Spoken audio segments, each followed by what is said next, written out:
보이는 라디오 김우성의 생생경제. 애청자 여러분 안녕하십니까. 김우성 PD입니다.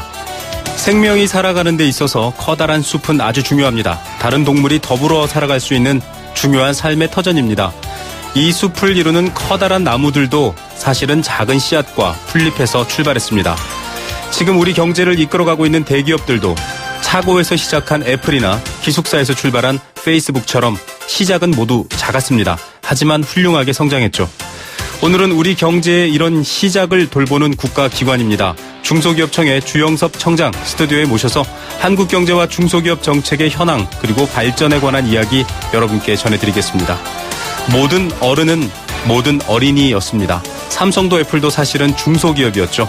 새로운 아름드리 나무를 꿈꾸는 중소기업들을 응원합니다. 2016년 7월 7일 목요일 김우성의 생생경제입니다.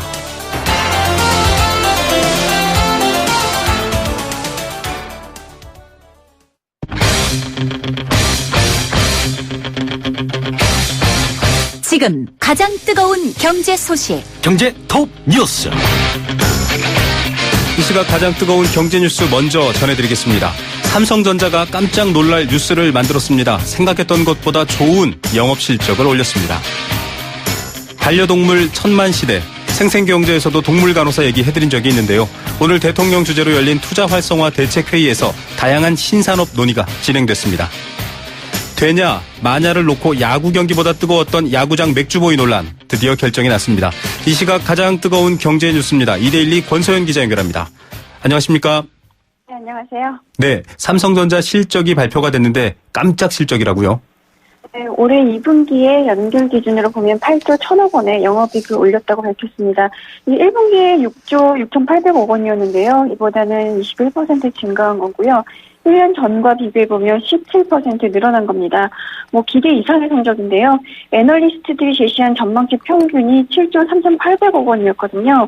그러니까 이 수준을 훌쩍 뛰어넘었으니까 그야말로 어닝 서프라이즈였습니다. 삼성전자가 분기에 8조 원대 영업이익을 올린 것이 2014년 1분기 이후 무려 2년 3개월 만인데요. 2013년 3분기에 10조 원을 넘기면서 역대 최대치를 기록한 이후에 계속 내리막길을 걸었습니다. 2014년 3분기에는 4조 600억 원으로 쪼그라들기도 했는데요. 그러다가 그해 4분기부터 반등하기 시작했습니다. 다만 매출액은 50조 원으로 전분기보다 0.44% 증가했고 전년 동기 대비로는 3% 늘었습니다. 증권가 예상치가 52조, 53조 이랬는데 매출은 다소 좀 실망스러운 수준이었습니다. 예, 매출은 기대를 어긋났는데 영업이익은 기대를 넘어섰네요. 이 영업이익이 늘어난 배경은 어떻게 분석하고 있습니까? 사업 부분별 영업이익은 이달 말에 확정 실적을 발표할 때 나와서 어느 사업부가 얼마나 선전했는지는 그때 가봐야 정확히 알 수 있긴 한데요. 네. 대략 보면 스마트폰이 끌고 반도체가 밀고 가전제품과 디스플레이도 옆에서 힘을 보탠 모양새입니다. 일단 주력 사업인 IM, 그러니까 스마트폰 만드는 부분인데요. 여기서 최소 4조 원 이상의 영업이익을 올린 것으로 알려졌습니다. 새로 내놓은 갤럭시 S7 시리즈가 인기를 상당히 끌었는데요. 이 2분기에만 1,600만 대가량이 팔렸거든요. 그리고 또 갤럭시 A와 J5 시리즈 같이 중저가 스마트폰도 잘 팔렸습니다. 사실 $100에서 $300 사이 이 중저가 스마트폰 시장은 그동안에 중국 브랜드들이 좀 약진하면서 삼성전자를 좀 위협했는데요. 네. 각 지역별로 제각각이었던 이 중저가 제품은 갤럭시 A, J5 이렇게 좀 단순화하면서 시장을 좀 다시 찾아왔고 여기에 생산 비용 절감으로도 이익을 좀 냈습니다. 그리고 또 반도체에서는 최대 2조 7천억 원 정도의 이제 영업이익을 올린 것으로 보이는데요. 사실 D램도 그렇고 낸드 플래시도 그렇고 가격이 좀 많이 떨어지긴 했거든요. 네. 그런데 그 와중에서도 삼성전자는 수율을 개선해서 원가를 절감하고 또 스마트폰용 고부가 특화 제품에 집중해서 이익을 낸 겁니다. 그리고 또 소비자 가전 부분도 영업이익 1조 원을 넘어서 1분기에 비해서 2배가량 늘었고요. 또 적자였던 디스플레이 부분은 흑자 전환한 것으로 알려졌습니다. 예, 우리 주력 수출 산업 품목 중에 하나이기 때문에 반가운 소식이긴 한데요. 이 글로벌 스마트폰 시장 성숙기에 이미 접어들었다. 애플마저도 고전하고 있다. 이런 소식이 들리고 있는 거에 비하면 상당히 선전한 건데 다른 요인이 있어서 혹은 환율 같은 효과가 있어서 그런 건 아닌가요? 일단 수출 기업 입장에서는 환율이 오르면 그러니까 원화가 약세가 되면 수혜를 입을 수밖에 없는데요. 사실 1분기에는 원달러 환율이 1,200원 선을 넘어서면서 이로 인해서 뭐 최소 수천억 원대의 영업이익 효과를 누렸던 것으로 이제 분석이 됐습니다. 네네. 그런데 2분기에는 사실 환율 효과가 거의 없었다고 본 게 맞는데요. 2분기 내내 원달러 환율이 뭐 1,100원 정도 선에서 움직였거든요. 분기 평균 환율로 보면 1분기에는 1,106원이었는데 2분기에 1,164원으로 하락해서 오히려 1분기보다는 환율이 비호적이었습니다. 예, 어쨌든 아직도 버텨낼 힘이 있고 또 싸울 여력이 있다 이렇게 볼 수 있는 긍정적 뉴스로도 볼 수 있을 것 같습니다. 오늘 투자 활성화 대책이 발표됐습니다. 반려동물 산업 얘기도 나왔고요. 이런저런 내용이 많이 나왔습니다. 신산업 내용, 육성되는 것들 좀 소개해 주시죠. 네, 오늘 박근혜 대통령 주재로 청와대에서 제10차 무역투자진흥회의가 열렸는데요. 정부 부처가 여러 가지 투자 활성화 대책을 보고했습니다. 그중에서 뭐 반려동물 산업 키우겠다, 뭐 이것도 그 내용 중에 하나였는데요. 요새 워낙 반려동물 키우는 가정들이 많고 또 관련 산업들이 계속 성장하고 있으니까 이걸 아예 신산업으로 지정해서 체계적으로 좀 키우겠다라는 겁니다. 우선 동물 판매업을 등록하게 되면 뭐 강아지나 고양이 등을 온라인에서 판매하는 것을 허용하기로 했고요. 네. 동물 경매업도 별도의 업종으로 신설합니다. 그래서 등록제로 운영을 해서 영업 허가를 받은 생산업자와 등록된 판매업자는 이제 경매에 참여할 수 있게 할 예정이고요. 네네. 또 최근에 강아지 번식 공장 굉장히 좀 이슈가 됐었잖아요. 이런 사례를 막기 위해서 뭐 반려동물 생산업에 허가제를 도입하게 됩니다. 이게 원래는 등록제로 운영이 되다가 2012년 신고제로 전환이 됐는데 신고 비율이 20%도 안 됐거든요. 네. 또 신고한 업소 자체도 이 당국에서 좀 관리 감독하기가 좀 어려운 상황이었는데 이제는 이거를 아예 허가제로 바꾸고 이제 관리 감독을 좀 강화하기로 한 겁니다. 그리고 또 생산업체에 대해서 전수조사를 실시를 해서 이 동물학대 등 불법 행위가 적발된 곳에는 벌금을 높이기로 했는데요. 그동안에는 미신고 영업으로 적발이 되면 동물보호법상 한 100만 원 이하의 벌금이 부과되는 것이 전부였습니다. 네. 뭐 다른 내용들도 많이 나왔습니다. 할랄, 뭐 지난번에 중동 외교 때도 많이 소개가 됐었는데 코셔 이런 것들도 소개가 됐거든요. 보이지 않는 여러 시장들도 좀 육성해서 자극하겠다 이런 내용이 나왔죠. 이 할랄은 뭐 이슬람교도가 먹거나 사용할 수 있도록 이슬람 율법에 따라서 처리하거나 가공한 제품을 말하는 거고요. 코셔는 유대인이 먹거나 사용할 수 있도록 한 제품입니다. 지금 뭐 전 세계 할랄과 코셔 시장이 빠른 속도로 성장을 하고 있는데, 네. 전 세계 정부와 민간 할랄 인증만 300여 개에 달합니다. 그래서 정부는 우선 국내 가공식품과 화장품이 이 할랄이나 코셔 인증을 쉽게 받을 수 있도록 지원을 할 예정인데요. 네. 국내에서 일단 인증 한번 받으면 해당 수출국에서 추가로 인증을 받을 필요 없도록 교차 인정 협약을 체결하는 지름인 겁니다. 네네. 그리고 또 국내 시험 기관을 할랄 시험실로 좀 등록하는 방안도 추진할 예정이고요.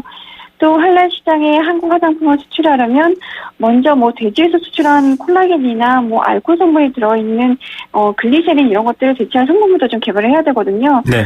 이걸 위해서 올 하반기에 화장품 업체와 뭐 연구원, 대학 뭐 이런 것들이 참여한 산학 컨소시엄을 구성하기로 했습니다.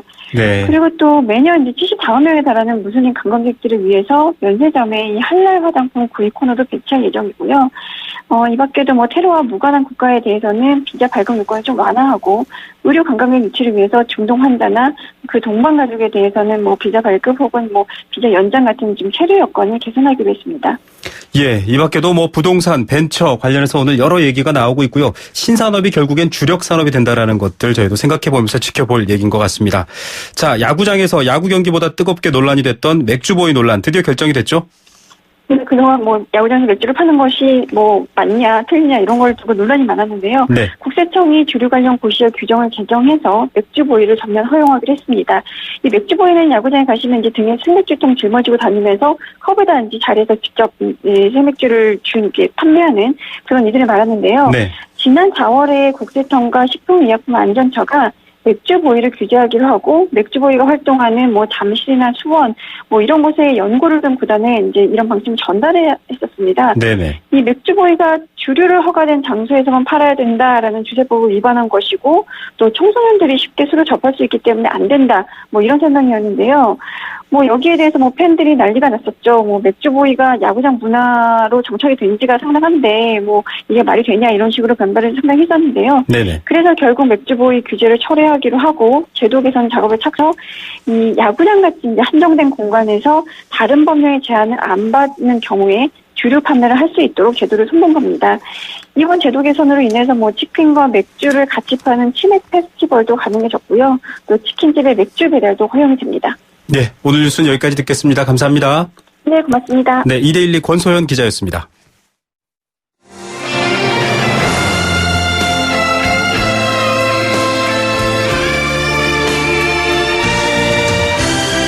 YTN 라디오 김우성의 생생경제 더불어 함께 살아가는 삶 그리고 더 나은 삶을 꿈꾸는 시간 오후에 만나는 싱싱한 라디오 경제 김호성의 생생경제가 대한민국 경제를 지키는 여러분과 지금 함께하고 있습니다.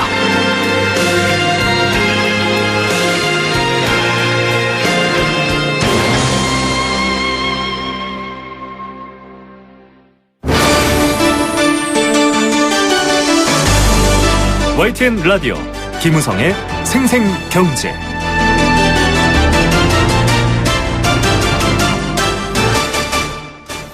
네, 오늘 오프닝에 예고해 드린 대로 조금 특별한 인터뷰 시간을 마련해 드렸습니다.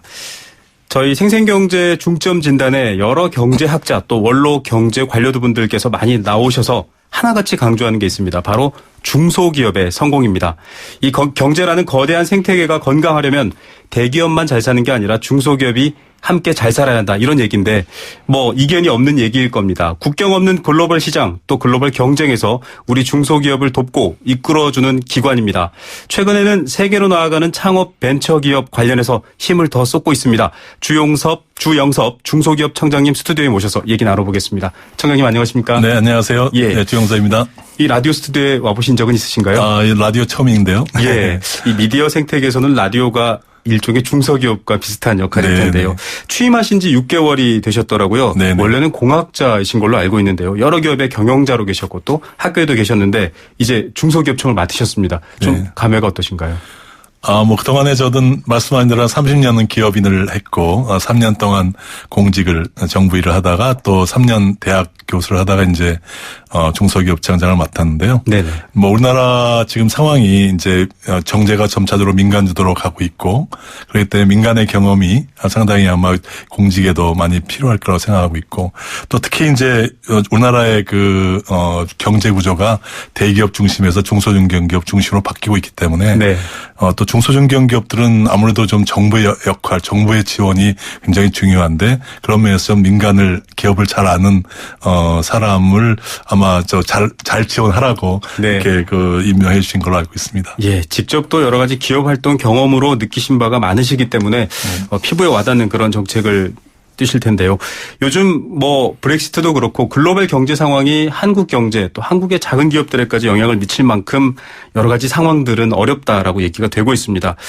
그럼에도 불구하고 사실은 그 파도를 헤쳐나가야 되는데 기업들 또 특히 중소기업들의 먹고 살 길을 찾아서 유럽, 중국, 미국 뭐 여러 곳을 다니고 계신 걸로 많이 알려져 있거든요. 어떤 일로 다녀오신 거죠?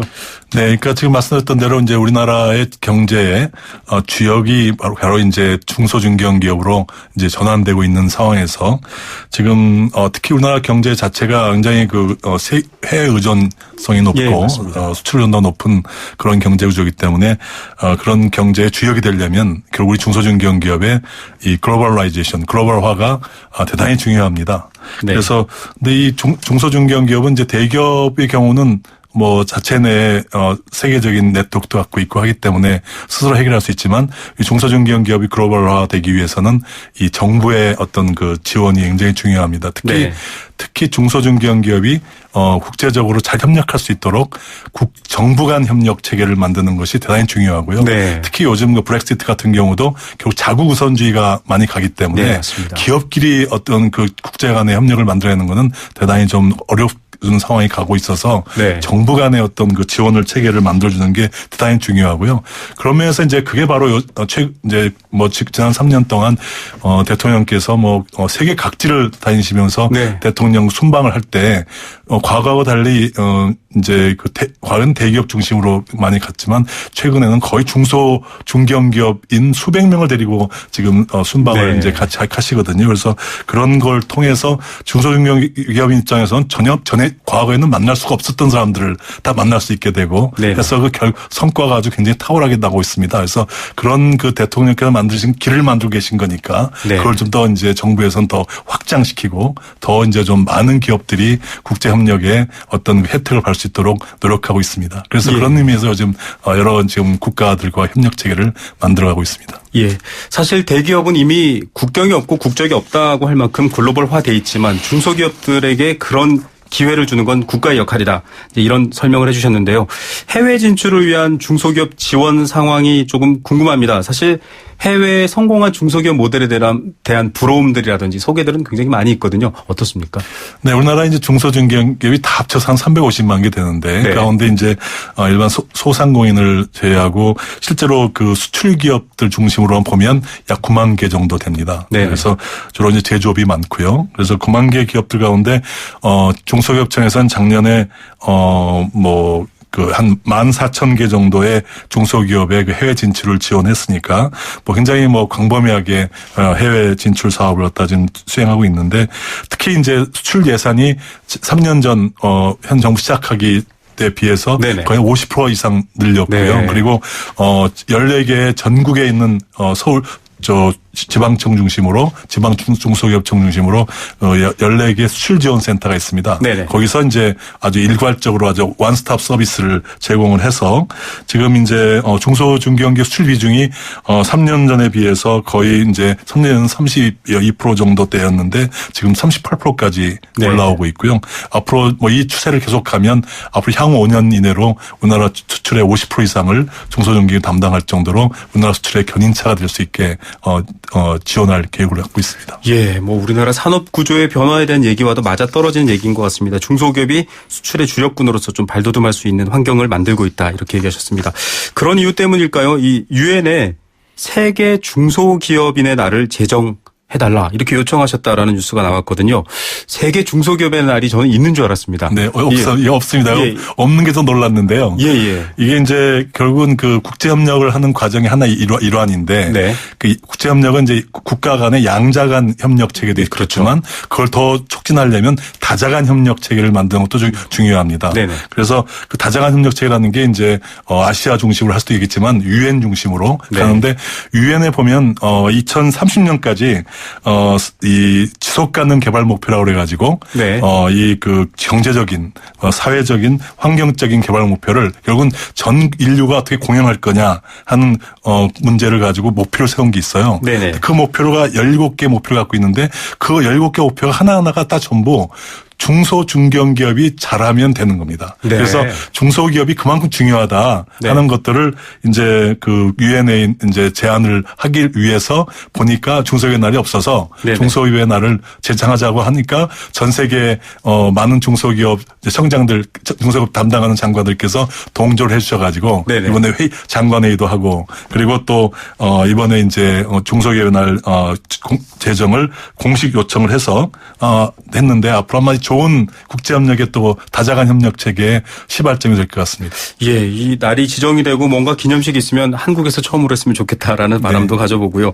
이 유엔에서도 한국 중소기업 변화에 대한 관심이 많고 또 한국 중소기업을 주시하고 있다 이런 얘기가 있는데 우리 중소기업이 가진 좀 특징 같은 게 있어서 그런가요? 그렇습니다. 그래서 이번에 그 유엔에서 이제 회의를 중소기업 전 세계 중소기업 장관회의를 10개국이 우선 일단 모여서 10개국이 이제 그 발의를 하게 됐는데요.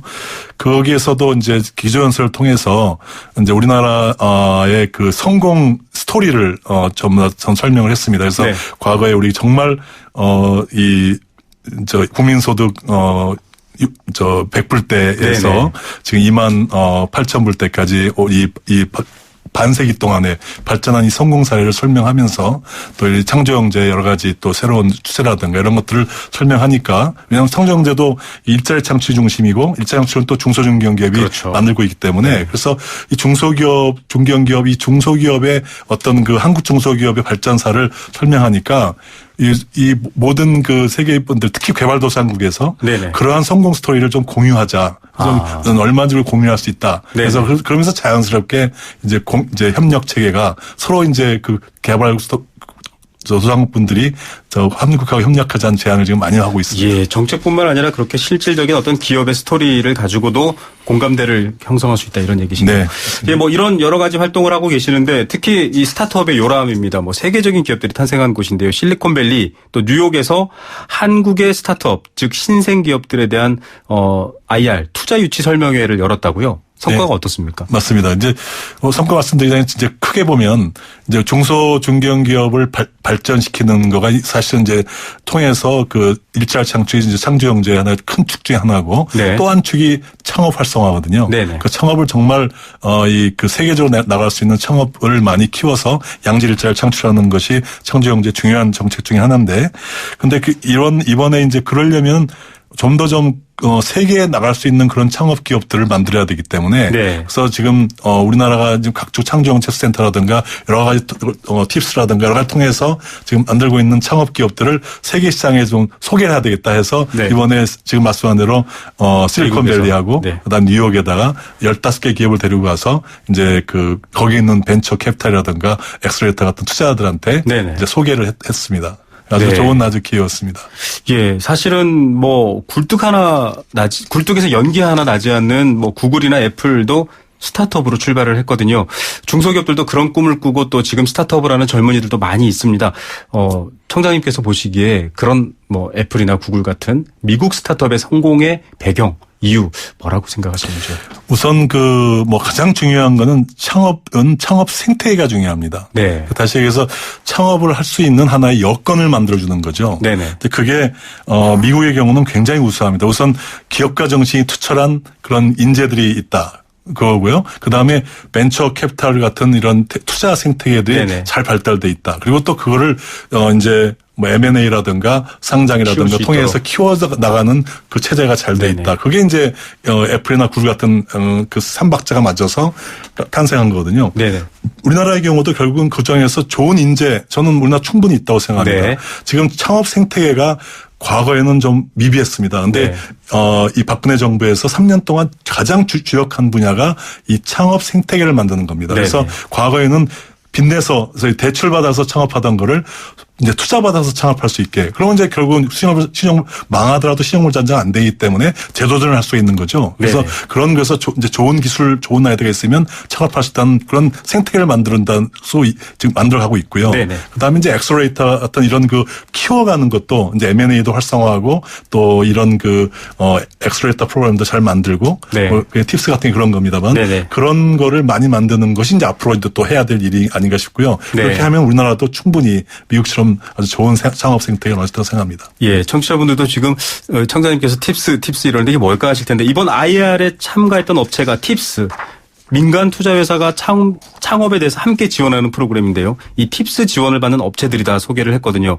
팁스가 뭔지 조금 더 설명 부탁드립니다. 네, 팁스는 이제 과거에는 좀 이런 창업 기업을 선정할 때 지원을 해야 하는 지원 대상 기업 선정할 때 관에서 했습니다. 네. 근데 이제 이 팁스는 민에서 우선 선정합니다. 네네. 그러니까 민에서 특히 이제 운영사라고 하는 이제 주로 캐피탈이나 투자사들, 이 네. 투자사들이나 이제 엑셀레이터들이 선정을 해서 1억을 투자합니다. 그러면 정부가 거기다가 5억 원의 R&D 자금을 투입하고 네. 그리고 이제 이 사업화 자금이나 마케팅을 비롯한 이제 엔젤 투자까지 포함하면 네. 그 투자자 입장에서는 9억 원의 이제 지원을 받게 돼서 합쳐서 10억 원을 가지고 3년 동안 이제 제품 개발도 해가지고 세계를 도전할 수 있는 그런 하나의 제도이죠. 그래서 이게 3년 동안 지금 시행되고 있는데 네. 지금 현재 지금 171개 기업이 선정되고 네. 171개 기업이 지금 하면서 1,500억 이상의 투자를 받고 있고요 이미. 네네. 상당히 지금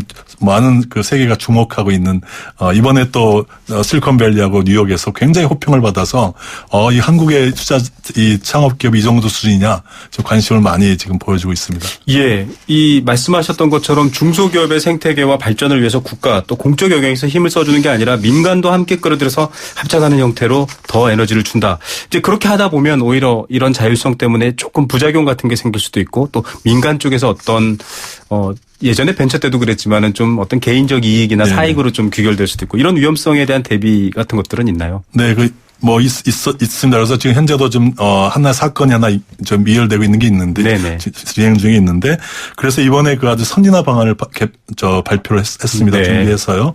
그거는 이제 법적, 소위 민간 투자 회사, 면서 이 육성시켜주는 엑셀레이터가 하는 운영사들의 네. 어떤 법적 근거를 네네. 만들었습니다. 그래서 그게 그것은 이제 권한이 뭔지, 네. 그다음에 또 책임이 뭔지, 네. 그래서 책임을 위반하면 어떤 일이 생기는지 이런 것들을 다 전부 다 명쾌히 해서 그래서 그런 그 사고를 미연에 예방할 수 있는 제도를 지금 만들었고요. 네. 그다음에 또 이번에 또 하나 중요한 건 이런 창업 기업들이 세계적인 기업으로 발전할 수 있게 그 세계적인 그 엑셀레이터들과 합동으로 네네. 그 보육 프로그램을 만들어서 네. 좀 육성하는 소위 이제 우리 스타 벤처를 만들 수 있는 그런 체제를 지금 만들고 있습니다. 예, 지금 뭐 창업 또 중소기업 관련된 분들은 이 팁스 좀 관심 있게 더 찾아보시면 좋을 것 같습니다. 제가 오프닝에서 사실은 삼성도 애플도 모두 중소기업이었었다. 결국엔 중소기업이었다 이런 얘기를 드렸는데 지금 중소기업들이 어려워하는 문제가 대기업과의 상생 문제입니다. 뭐 골목상권 침해라든가 단가 우려치기 이제 이른바 갑질 논란이 이 대기업이 협조적이지 않다 중소기업의 성장에 이런 시각이 있거든요. 이런 부분 해소할 수 있는 방안들이 있을까요? 네네.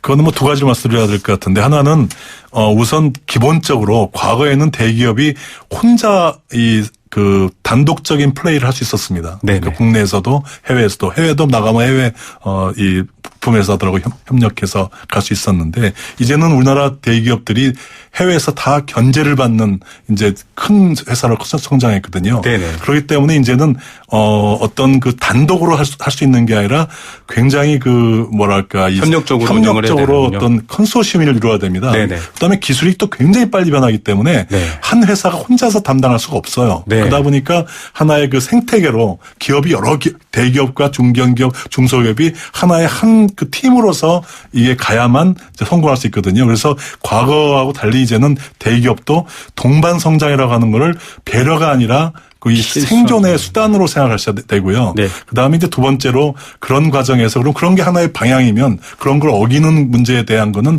확실하게 사회적인 이름으로 네. 그런 제재를 해야 되기 때문에 각종 그 기술 탈취라든가 이런 사례들을 아주 엄중하게 처리할 수 있도록 법도 만들고 하나하나 케이스에 대한 사례는 신고센터도 만들고 해서 그거에 대해서 위반하는 경우에는 또 엄중한 또 처벌도 할 계획을 가지고 있고요. 그래서 한쪽으로는 큰 원칙적인 거, 한쪽으로는 또 그런 제도적인 걸 해서 이렇게 앞으로 동반 성장을 추진해 나간다고 생각합니다. 예, 지금 뭐 청장님이 말씀해 주신 생태계라는 글자가 핵심인 것 같습니다. 네, 맞습니다. 하나라도 무너지면 다 네, 같이 죽게 되니까요. 그렇습니다. 예.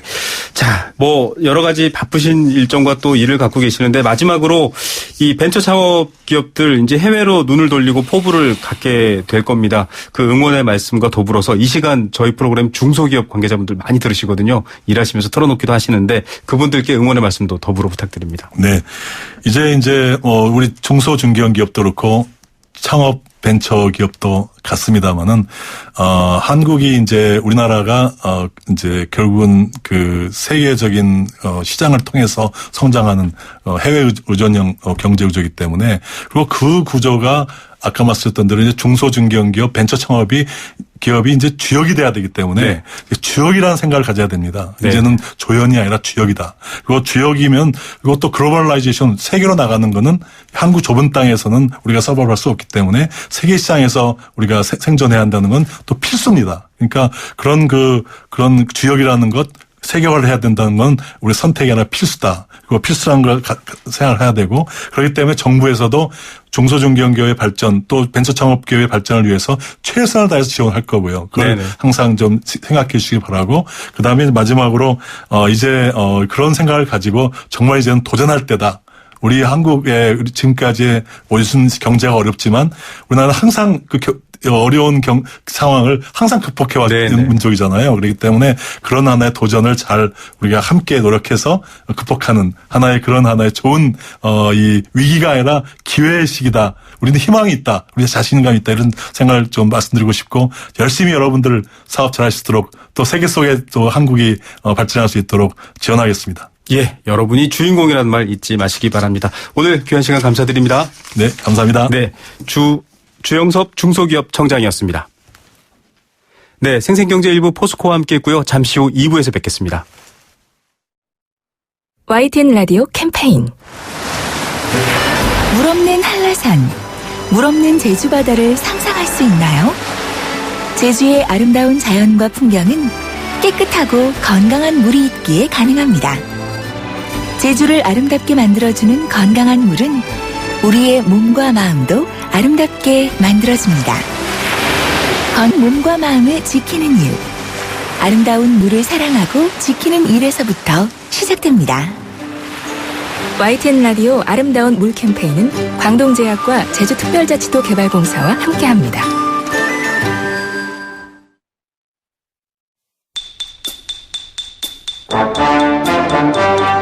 경제 탐구 생활. 네, 오늘은 경제탐구생활 생생경제 2부 시작하면서 보내드립니다. 어려운 경제 쉽게 만나볼 수 있는 코너고요. 정답 맞춰주시면 알칼리수로 건강해지는 내 몸 A수 알칼리 생수 한 박스 드립니다. 또 매주 목요일 여행 스케치의 나무야 공연 티켓도 드리고요. 도심 속 꿈의 놀이터 일산 원마운트에서 워터파크 이용권도 드립니다. 단문 50원, 장문 100원의 정보 이용료 부과되는 샵 0945 우물정 0945번 문자 메시지와 스마트폰 앱 예스로 함께 하실 수 있습니다. 앞서 중소기업 청장 모시고 오늘날의 우리 경제에 있어서 중소기업의 힘, 비전, 중요성 이런 얘기 나눠드렸는데요. 중소기업에 대한 관심이 높아지면서 함께 떠오르는 기업이 있습니다. 신생 벤처기업을 뜻하는 단어인데요. 아직 우리말로 만들어지지는 않았습니다. 앞서 인터뷰에 등장했던 단어입니다. 4글자입니다. 미국 실리콘밸리에서 생겨난 용어고요. 혁신적 기술과 아이디어를 보유한 설립된 지 얼마 되지 않은 창업 기업을 말합니다. 대규모 자금을 조달하기 이전 단계라는 점에서 벤처와 조금 차이가 있고요. 보통 고위험, 고성장, 고수익 가능성을 지닌 기술 인터넷 기반의 회사를 말합니다. 신생기업, 시작한다라는 의미를 가진 이것을 무엇이라고 할까요? 여러분 정답 지금부터 스타트 보내주시기 바랍니다. 잠시 후에 뵙겠습니다.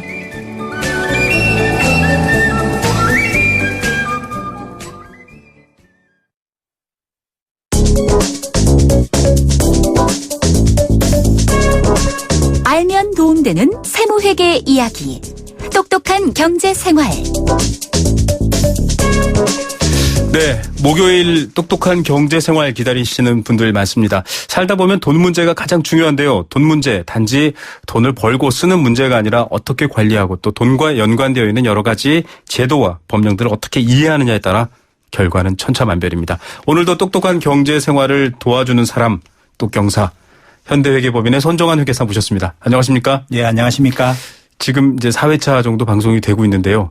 어떻게 팬은 좀 생기셨습니까? 주변에 뭐 여기에 대해서 여쭤보시는 분들이 좀 많아질 것 같습니다. 지금 안 그래도 저희가 이 관련 내용들을 또 2차적으로 기사로 보내면 뭐 문의를 올리시는 분들도 꽤 있으시더라고요. 자, 지난주에 제가 뭐 세뱃돈 비유까지 들어가면서 상속에 대한 얘기를 또 증여에 대한 얘기를 했습니다.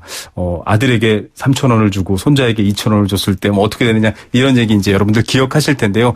단순히 돈을 주고받는 것들 또 사업을 하면서 전환할 때도 마찬가지고 이런 부분에 있어서 세금 관계가 민감하기 때문에 잘 알고 파악하셔야 되는데요. 지난주 얘기 잠깐만 요약해서 한번 더 해주시죠. 알겠습니다. 네, 지난주 이제 상속세하고 증여세하고 말씀을 드렸는데요. 먼저 이제 정의에 대해서 상속은 이제 증여자의 사망으로 인하여 효력이 생기는 뭐 증여, 뭐 유증 이런 것을 말하는 것이고요. 네. 증여는 상속을 제외한 뭐 직접 또는 간접적인 방법으로 타인에게 무상으로 재산 또는 이익을 하거나 타인의 재산 가치를 증가시키는 것을 모두 증여라고 합니다. 좀 네. 말이 길지 않습니까? 예, 쉽게 말해서 뭐 상속은 돌아가시면 그렇게 유산을 물려받거나 하는 것이고 증여는 그렇지 않아도 그냥 주는 것 뭐 이렇게 얘기할 수 있는데 이게 지난번에도 나왔지만은 자녀에게는 5천만 원까지 또 미성년자는 2천만 원까지는 세금을 내지 않아도 된다. 예, 10년 동안 합산해서. 10년 동안 합산해서. 예. 예, 맞습니다. 1년에 500만 원씩 줘도 5천만 원이 넘으면 세금을 내야 된다 이런 얘기였었고요. 이 증여와 상속의 관계에 대해서 저희가 조금 더 알아야 될 것 같습니다. 예, 어떻습니까? 예, 이제 뭐 여러 가지 뭐 정리를 할 수 있는데 뭐 통상적으로 가장 많이 하시는 것 중에 하나가 증여세는 상속세의 선납으로 이제 생각하셔도 됩니다. 네. 왜냐하면은 이제 증여세도 비슷하지만 상속이 만약 일어났는데 그 이전 10년 동안 증여가 있다 그러면은 이 증여한 것을 상속재산에 모두 가산을 해서 상속세를 다시 계산을 합니다. 네. 그리고 기존에 납부한 증여세가 있다 그러면 이거는 차감을 해줍니다. 다시 말씀드리면 10년 이내에 증여한 거는 그냥 상속세 과세가액에 다 포함이 되는 거죠. 네. 그러면 좀 제가 느끼기에는 상속이 조금 상위에 있다 이런 느낌이 드는데요. 상속이 상위에 있는 거죠. 예, 맞습니다. 네. 예. 자, 그러면 뭐 이를테면 좀 기부라는 걸 얘기를 해볼게요. 기부라는 거는 대가 없이 어떤 부나 돈, 뭐 이 여러 가지 힘, 뭐 여러 가지 상품 이런 것들을 무상으로 이전하는 건데 이것도 증여 대상인가요?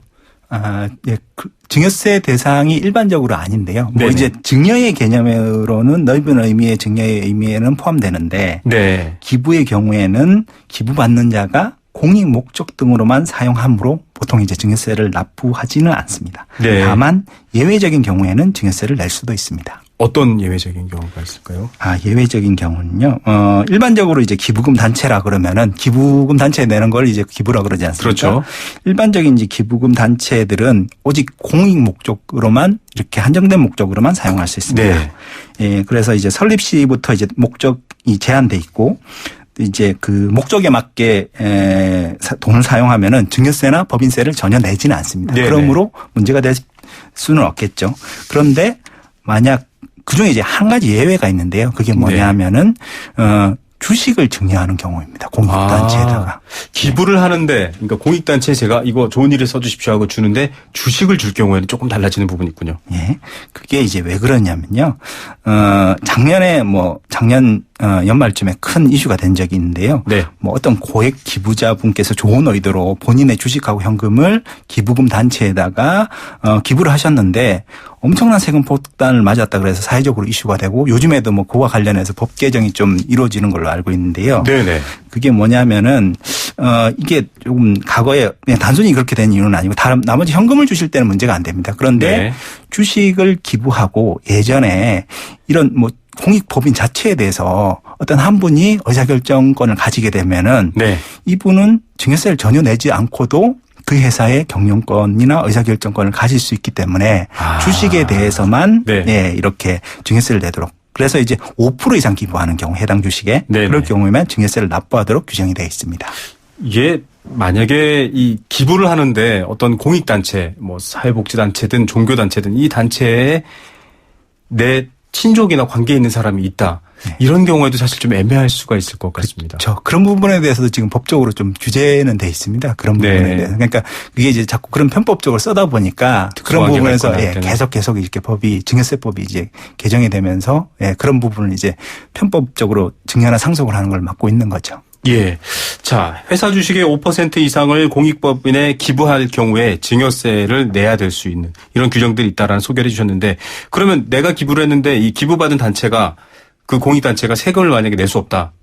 그러면 기부한 사람이 세금을 내야 되나요? 어떻게 되는 거죠? 안타깝게도 그렇게 돼 있습니다. 야, 기부를 하는데 세금을 내야 되는군요. 이거 굉장히 좀 어려운 문제인데요. 네. 그런데 이제 제가 아까 앞에서 말씀드렸다시피 일반적인 경우는 이런 공익단체는 법인세나 증여세를 납부하지 않기 때문에 문제가 될 이유가 사실 없겠죠. 예, 세금 부과 자체가 없기 때문에 사실 제도적으로. 문제는 없는데 그게 아니라 이제 오직 그 아까 증여세 대상은 주식 5% 이상을 기부할 때만 문제가 되는 거니까요. 문제가 되는 건데 이거를 이제 뭐 전문적인 용어로 연대 납부 의무라 그럽니다. 네. 예를 들어서 상속세 같은 경우는 상속받은 자가 상속받은 재산을 한도로 해서 연대 납부를 부과하고 있고요. 예를 들어서 상속인이 여러 명 있지 않습니까? 그런데 한 명이 상속세를 못 낸다. 그러면 나머지 상속받으신 분이 본인이 받은 상속재산을 한도로 대신 납부해야 될 수도 있는 경우고요. 그다음에 증여세는 수중받은 자가 증여받은 자가 증여세를 납부 못하면 증여자에게 증여세를 부과합니다. 네. 그럼 이렇게 보면은 이제 사실은 열심히 일해서 번 돈을 배우자는 괜찮겠지만 자녀나 이렇게 좀 증여하시고 싶은 분들은 어떻게든 좀 세금을 덜 내고 싶어 하는 게 어떤 물론 정당한 법적인 세금을 내야 하지만 약간 인간의 심리인데 세금을 주는 사람이 대신 내면 안 되냐 이런 얘기가 나올 수도 있을 것 같아요. 그렇죠. 증여받는 사람이 아니라 증여해 주는 사람이 세금까지도 내주겠다 이렇게 될 경우 이게 가능한가요? 그게 가능은 한데 문제는 뭐냐면 그러면 그 부분에 대해서 증여세를 또다시 부과하게 됩니다. 또 그 증여해 주는 세금을 내주는 부분에 대한 증여세도 또 내야 된다. 그 세금은 누가? 그러면 이제 예를 들어서 그거는 이제 뭐 기술적으로 보면 대부분 다 이제 증여받은 자가 냈다고 주장을 하겠지만 사실상은. 그런데 세무서에서는 조사를 합니다. 그 부분에 대해서. 소위 말해서 자금 출조 조사라 그러는데요. 그 사람이 지금까지 소득세를 냈거나 아니면 양도소득세 뭐 법인세를 냈거나 그런 부분이 전혀 없다 그러면은 이분은 아마 증여받은 자가 아니라 증여하신 분이 증여세를 냈다고 하고 자금 출처 조사라 그래서 그럼 지금까지 했던 그 세금 낸 그 돈이 어디서 나온 거냐 네. 그런 부분에 대해서 조사를 할 수 있습니다. 우리나라 조세 당국이 이렇게 허술하지는 않다라는 걸 지난 시간 이후에도 다시 한번 알게 됩니다. 예. 증여라든지 기부에 있어서도 여러분들 이런 부분들 꼼꼼하게 챙겨서 또 전문가와 상의해 보시길 바랍니다. 자, 일반적인 증여 부분 좀 상속과 관련된 부분 넘어가겠습니다. 아까도 제가 상속이 조금 상회에 있는 것 아니냐라고 말씀을 드린 이유기도 한데요. 상속은 배우자가 있다면 10억 원까지 공제가 됩니다. 근데 증여세는 5천만 원밖에 공제가 안 되죠. 그런데 증여세라는 건 일종의 상속을 먼저 내는 것, 상속을 받아서 내는 세금을 먼저 낸 개념이다라고 했는데 증여를 받고 나서 10년 이내에 상속이 만약에 일어난다. 그럼 증여로 인해서 낸 세금들은 돌려받습니까? 예를 들어서 한 5억을 미리 증여를 했다. 그러면 증여세는 내시는데 사실 상속세 대상은 아닐 수 있지 않습니까? 네네. 그럴 경우에는 억울하시겠지만 환급을 해주진 않습니다. 아니 상속으로 10억까지는 사실 세금을 면제받을 수 있는데 이건 증여로 내가 미리 5억 정도를 받아서 세금을 냈는데 그 세금은 못 돌려받는군요. 네, 그렇습니다. 그러면 좀 표현이 이상합니다만 급한 일이 없다고 하면 상속을 받는 게 세금 면에서는 세테크 면에서는 유리하다라고 볼 수 있겠네요. 그건 이제 여러 가지 경우가 있는데 예를 들어서 10억 미만이다 말씀 그 10억 미만 재산일 경우에는 그 말씀이 맞는 거고요. 네네. 그게 아니라 재산이 100억 넘으신다 그러면은 이건 또 어차피 세금을 상속세도 네. 내야 되고 증여세도 내야 되기 때문에 그 부분은 또 미리 증여세를 내시는 게 또 절세할 수도 있습니다. 예, 여러 가지 좀 복잡한 상황이 있는 것 같습니다. 최근에 여러 가지 뉴스가 나온 걸 보면 상속 증여세 세수가 역대 최고다. 이런 내용이 나왔거든요. 특별한 이유가 있습니까? 제가 전반적인 이유는 다 알 수 없지만 제가 네네. 실무를 하면서 몇 가지 느낀 걸 말씀드리면은 네. 첫째로는 이제 평균 수명이 많이 증가를 하고 퇴직 후에 여생을 오랫동안 사시지 않습니까? 네네. 그러니까 아무래도 이제 증여에 대해서 생각할 시간이 많으시니까 아마 증여세를 미리 좀 증여를 하시는 것 같고요. 네. 두 번째는 이제 저희 나라도 이제 많이 선진국이 돼서 예, 우리나라도. 예. 우리나라도 선진국이 돼서 금융실명제나 금융정보분석국 영어로 FIU라 그러는데 네네. 이런 그 기관을 통해서 가세 자료를 엄청나게 수집을 합니다. 네. 그래서 예전처럼 상속 증여 탈세가 쉽지 않습니다. 그러니까 미리 세금을 줄이기 위해서 여러 가지 방법을 모색하는데 제가 방금 전에 말씀드렸다시피 네. 재산이 많으신 분은 미리 증여를 하시는 게 절세에 도움이 되기 때문에 그때 미리 증여를 하시는 경우가 많습니다. 예. 여러 가지 이런 환경들 때문입니다. 이 여러 가지가 있는데 특히 5만 원권을 발행하면 사실은 이거 회수율이라고 하는데 이게 몇 년 전부터 뉴스가 되고 있거든요. 발행한 만큼 다시 한국은행으로 들어와야 되는데 들어오지 않고 어딘가에 잠자고 있다. 사실 잠자고 있는 게 아니라 이 5만 원권에 대한 많은 논란이 있는데 역시 증여 상속 이런 것과도 조금 관련해서 상상해 볼 수 있겠죠. 그렇겠죠. 예. 그런데 또 그걸 좀 부정적으로만 생각하시는 분도 많은데 제가 볼 때는 이것도 어떻게 보면은 우리나라가 더 이상 차명계좌나 그런 게 거의 불가능하지 않습니까? 그렇죠. 합법적. 그러니까 그렇죠.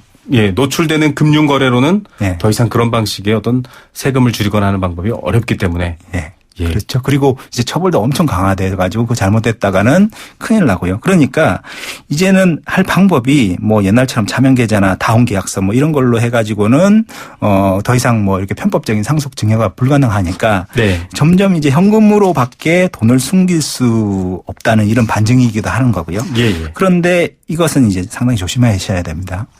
예를 들어서 상속이 일어났다. 네. 그러면은 통장에서 1년 동안 3억 이상 아니면 2년 이내에 5억 이상 현금이 인출이 됐다. 그런데 그 거래를 모르겠다 그러면 무조건 증여한 걸로 간주를 해버립니다. 법에서. 아니면은 어디로 갔는지 정확히 몰라도 그 정황만 가지고 간주가 되는군요. 예, 그건 법으로 규정돼 있기 때문에 아무리 네. 억울하셔도 이건 무조건 이렇게 증여된 걸로 봅니다. 그리고 예. 차입금이 있다 갑자기 생겼다. 네. 돈을 안 빼도 결국엔 똑같은 거지 않습니까? 네. 그럼 그 부분에 대해서 소명이 안 되면은 무조건 증여하는 걸로 봅니다. 그러니까 현금을 이렇게 뺐다고 좋아하실 게 아니라 네. 그걸 어디에 썼는지 영수증을 잘 가지고 그게 나오지 않으면 어쨌든 증여가 돼버리는. 예. 참 그냥 법이 정해놓은 대로 조금 투명하게 하지만 그 테두리 안에서 조금 절세하시는 방법이 가장 현명합니다. 큰 욕심 내다가 오히려 큰 화를 당하실 수도 있다 이런 얘기를 듣게 되는 것 같습니다. 자, 증여세를 계산할 때 그게 꼭 현금이나 현찰만 있는 게 아니라 여러 가지 부동산 여러 가지 물건들이 있을 수 있으니까요. 그런 것들을 계산할 때 어떻습니까? 시가도 있고 여러 가지 가격이라든지 가치를 매기는 기준이 다르거든요. 예. 그러니까 뭐 증여세에서 이제 가장 어려운 부분 중에 사실 하나인데요. 예를 네. 들어서 양도소득세는 현금 주고 얼마를 팔기 때문에 네. 양도가액이 딱 나오지 않습니까? 시가라는 그렇죠. 게. 네. 그런데 그 증여라는 건 일반적으로 뭐 법에서는 나와 있는 게 매매 사례가액 6개월 이내 매매 사례가액을 시가로 인정하는데 네. 증여 대상을 6개월 이내에 이렇게 뭐 그 처분한 그런 매매 사례가액은 현실적으로 많지는 않거든요. 네. 그래서 법에는 여러 가지 이제 보충적인 방법, 평가 방법을 정해놨습니다. 네.